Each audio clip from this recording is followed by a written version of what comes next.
Si Miss Arian, para maintindihan nyo kung anong gagawin nyo, ha? Sige po, ma. Kinig kayo kung anong sasabihin niya sa inyo. Ikaw na bahala sa kanila, Miss Arian. Oh, sige po. Tara, Congresswoman. parang may meeting ako ng 3 o'clock. Sabi mo, kumain na ba kayo? Hindi, sabihin mo na lang, o sige, papakainin ko, pumunta na kayo sa bahay, kumain muna kayo, tapos pag-usapan natin yung mangyayari sa Sige, campaign. sumunod na kayo sa O bahay. sige, teka lang, eh. Di ako ng araw. Ang bilis. Walang Wait, pospos. Okay, G.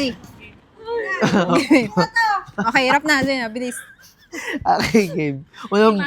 Walang pospos. May 3 o'clock pa sa AM meeting. Okay. Ano ba yan?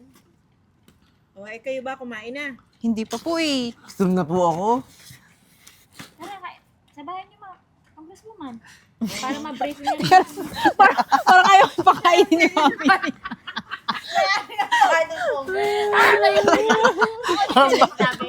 Parang bad trip na siya. Parang bad trip na siya. Ang game na. Aray mo, pakak.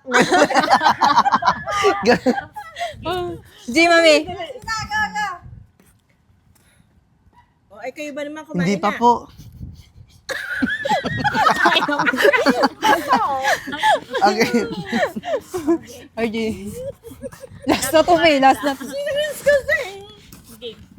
Kayo ba naman nagsikain na? Eh, hindi pa, may. Naglalako nga ako ng balot, eh. O sige, sumama na kayo sa amin ni Miss Arian sa bahay. Sige, ma'am. Yay. Patikimin ka namin ng balot ko. Ang sarap. Aray mo, pakak.